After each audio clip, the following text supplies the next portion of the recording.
this morning's newspaper. Holmes, have you read this article about you? No, Watson, not yet, and I won't have time to. Read it before you leave. It's outrageous. If you insist. Okay, Logic, to answer the question, there was a blind thing that, whatchamacallit, basically, he hid the monkey behind it. Here does it say?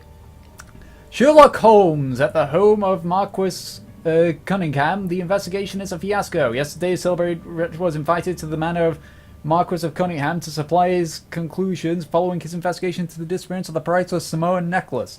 It should be recalled that the lady called in the detective after the police appeared flummoxed in the face of the circumstances surrounding the theft.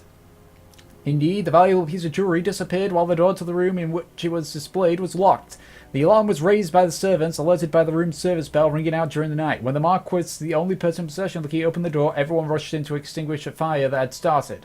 Before it was notified, the necklace had mysteriously vanished.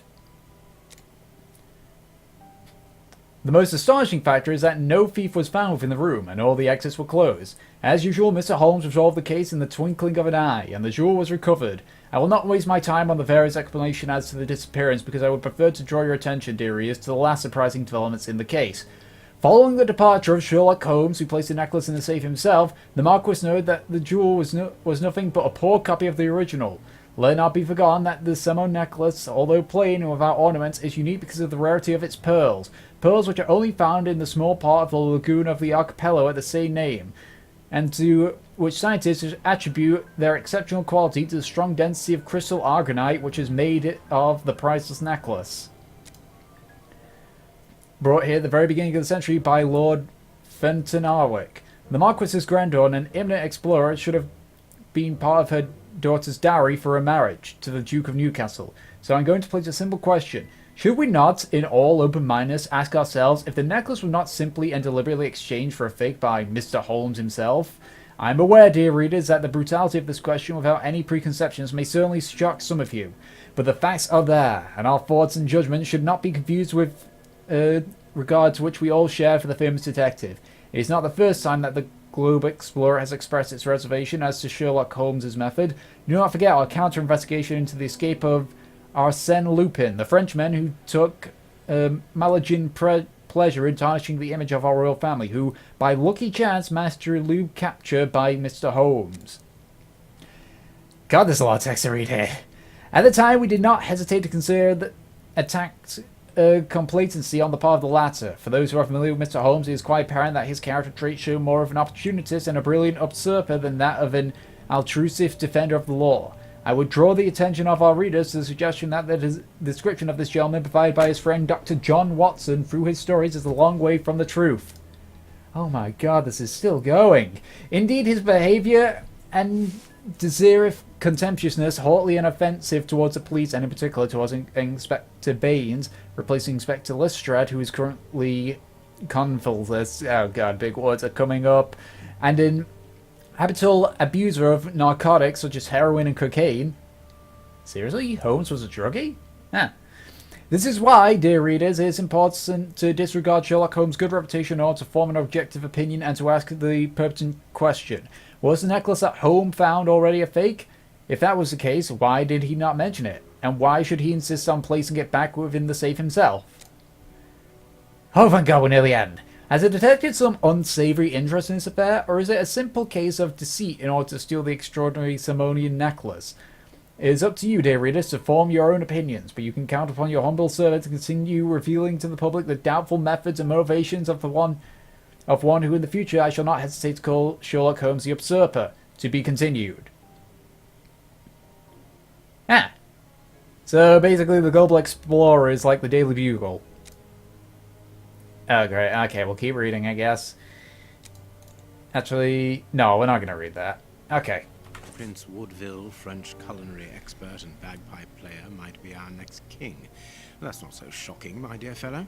You know exactly to which article I'm referring, Holmes. How can Farley dare to tarnish your reputation like that? You know, Watson, that wherever glory walks, jealousy is bound to follow. As for the forgery of the necklace, I suspect that we shall soon be enlightened in this regard. Come in, Inspector Baines, the door's open. Ah, Mr. Holmes. How did you know I was here? You are one of our rare visitors who avoids the second-to-last step of the stairs, which creaks dreadfully. And if I add the clinking of the handcuffs at your belt, to what do we owe the pleasure of your visit, Inspector? Have you read that rag? Inspector, I assume that you have the fake necklace with you. It's why you're here. Your superiors would like me to examine it. Indeed. They would like you to confirm or deny putting this fake in the box. Can't that wait? I must go to the house of Lord Peregrine Maitland, the Bishop of Knightsbridge. Inspector, can you explain this slander? Has the necklace of the Samoas really been replaced by a fake? I don't know how the reporter got hold of the information, but it's true. About the necklace, of course. I wouldn't permit myself to question the integrity and honesty of Mr. Holmes. The necklace is a forgery? Impossible! I saw the Marquis authenticated before my very eyes, before Holmes returned it to its place. Mr. Holmes, the Marquis believes Osmond Farley's theory. I shouldn't be surprised if the reporter isn't behind all this slander about you. He's a freelancer, well known for his explosive and subjective articles. In any case, the Marquis assures us that you were the last person to have the necklace in your hands. Let's return to the Marquis's house, Holmes. I'm sure that we'll have no trouble in taking apart this theory. It is unnecessary. Such allegations collapse on their own, like one of Mrs. Hudson's soufflés. Let us leave the police to solve this problem and turn our attention to the matters in hand. Perhaps you are right, Holmes. And the Marchioness? She is beside herself. Without the necklace, her marriage is compromised. It is the principal item of the young woman's dowry. What a lovely marriage. Well, this is a lot of vocal options they're giving us. Holmes, forgive me for insisting, but don't you want to examine the fake jewelry? Watson, I have an appointment, and it's out of the question that I arrive late. It will only take you a couple of minutes. You really must quell the suspicions put forward in this appalling article. If you will allow me, Inspector. Be my guest. Very well. What do you think, Holmes? Inventory. Okay. This menu is not available.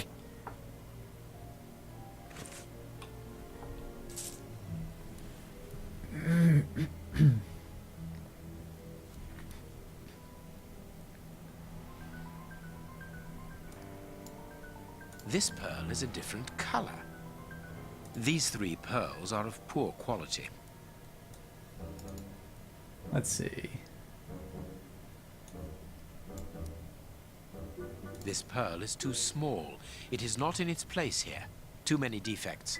This necklace is a fake. This is nothing but a vulgar copy, and at a glance it would appear that the forger has intended for it to be seen as such. How could we have been fooled by such a blatant imitation? I don't understand. Yes, how is it possible? Holmes, do you have a theory about this?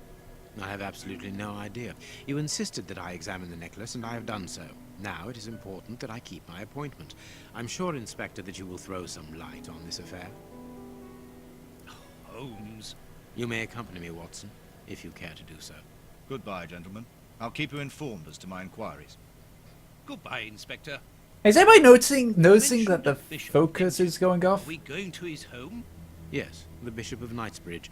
I put his address on our map of London on my desk. Would you get it for me, please? All right, Holmes.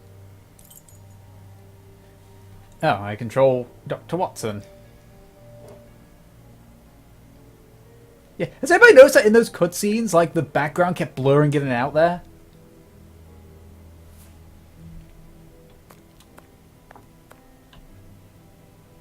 And this is how my dear friend and colleague treats his clients' letters.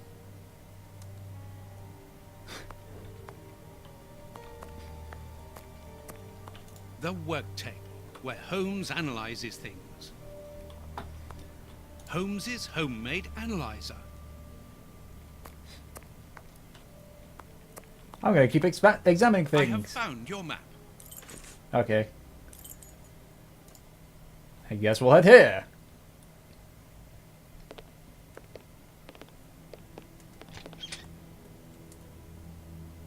The police? Already?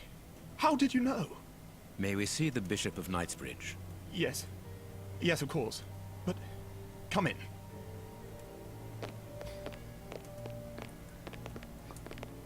What has happened, Reverend?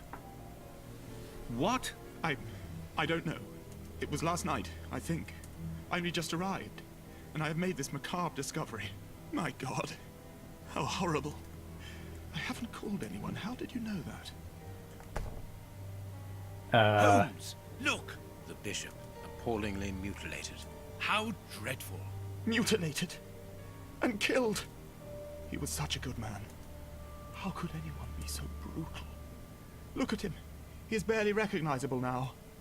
How could any of God's children be responsible for that? They were evidently unworthy children, Reverend. Now do please try to calm yourself and focus, because we will need your assistance. Do you have any idea as to the motive behind this? I haven't had time to do an inventory, but nothing appears to have been stolen. And anyway, His Excellency didn't own anything of great value. I don't know what else I can tell you. Note this down, please, Doctor. Doctor? But you aren't the police? No, Reverend. I am Sherlock Holmes, and this is Dr. Watson. We are here at the request of the Bishop. In that case, I must ask you to leave. And not to touch anything. I must get in touch with the authorities without further delay. Reverend, when the inspectors of Scotland Yard find themselves at a dead end, which they quite often do, I assure you, then they turn to me for help. If you will allow us to continue our investigation, then you shall have the answers to all of your questions. Out of the question! I don't even know you! I'm going to call the police, whether you like it or not. It would be better for everyone, Reverend, if you kept your temper. Watson, are you taking notes? This affair promises to be a complex one. Therefore, we must not overlook the slightest detail. Yes, Holmes. I am keeping a meticulous set of notes. I have created a very clever deduction board. One thing we can be sure of at the moment is that this crime was not for gain. The Reverend has informed us that nothing valuable was stolen, and indeed, it would seem that the Bishop had nothing of any worth to take. Very good, Watson. Do continue. Yes, it was clearly the... yeah. It was clearly the monkey.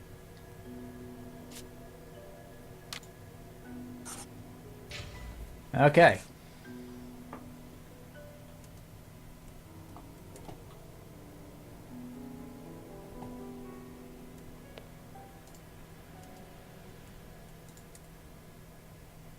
You can see by his expression that he suffered terribly.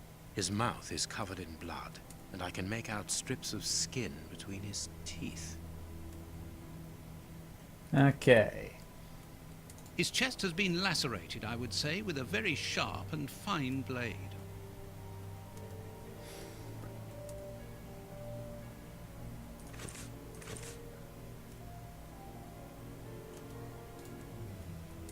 Okay, let's have a look at his fingers. Ugh. The fingers have been crushed and violently struck. His stomach is covered in scratches. Quite evidently, they weren't made recently. So, these wounds were not made by his murderers. His forearms have been ripped, pieces of skin have been torn off. What do you think, Watson? I'd say that he was eaten alive. Yet I've noticed a curious degeneration of the skin tissue around the wounds. My dear friend, everything points to this man having gnawed at his own forearms. That's unbelievable, Holmes. Well.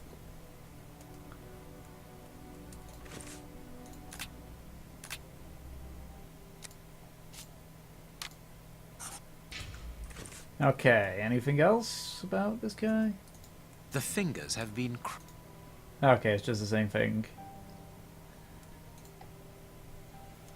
Let's look at his feet. These burns are terrible. Oh wait, I saw something there. A piece of rope that was used to tie up that poor man. A finger. Apparently it doesn't belong to the Bishop of Knightsbridge. How dreadful.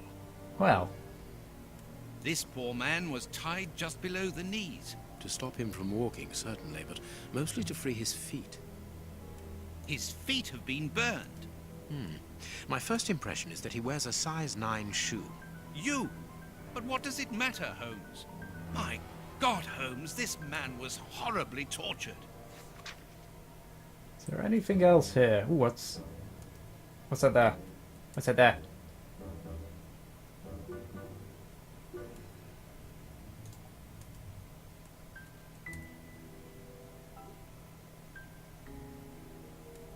Okay, I don't think we can get anything else from the body.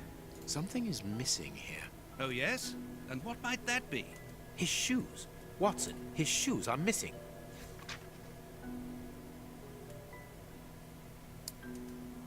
This stove is filled to overflowing.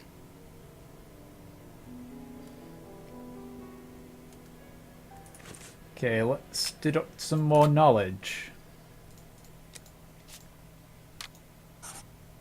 Okay.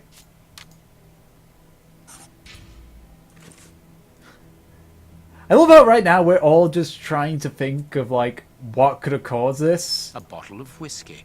I can make out fingerprints stained with blood and dirt. There is blood on this paperweight. This paperweight was used to crush the victim's fingers. Okay, that makes sense. I love just how we're trying to already figure this out.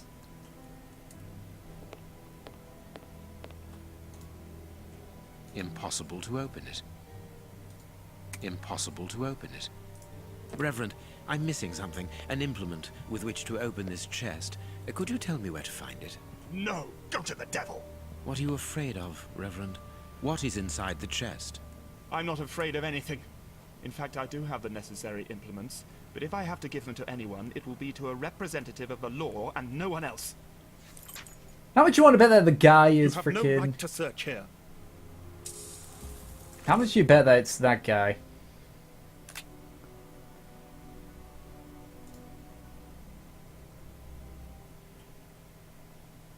Okay.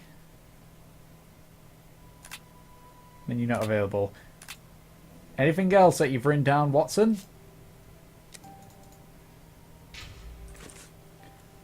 Okay. What do you think, Holmes?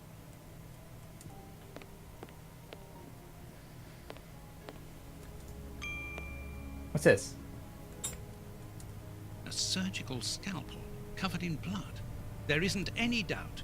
The wounds on the bishop were administered with this scalpel. Closed. The veranda door hasn't been forced. Strange. Reverend, might I have the key? No! You have no authority here. Let me call the police. Perhaps we should listen to him, Holmes. Perhaps you should let me get on with this, Watson. Okay. This door has not been forced. Where does it lead, Reverend? To His Excellency's room. There is just a mattress and a stool. The bishop's bedroom. It is very austere. Nothing in particular here. Well, pretty sure that this bishop's a Protestant. It is impossible to get out.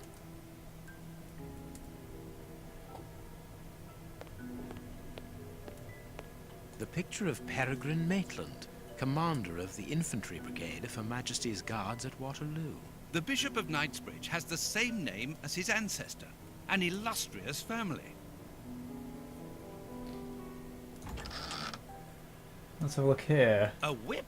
No, it is a discipline for self-flagellation. This metal rod is for fastening the chilies. It's a cilice designed to bruise the person wearing it. The bishop wore it as repentance. This very pious man must have had the habit of mortifying his flesh as a means of repentance. Wait. So does that mean that the guy killed himself? Or maybe he was one of those people... De Venera wasn't searched. Okay.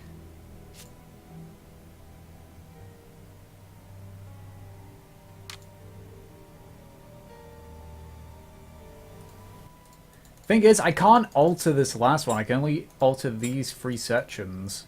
That's not... Let's just go with every single option we can. That's not... I mean, it's like, okay. So, am I meant to, like, match this? If that's the case, then...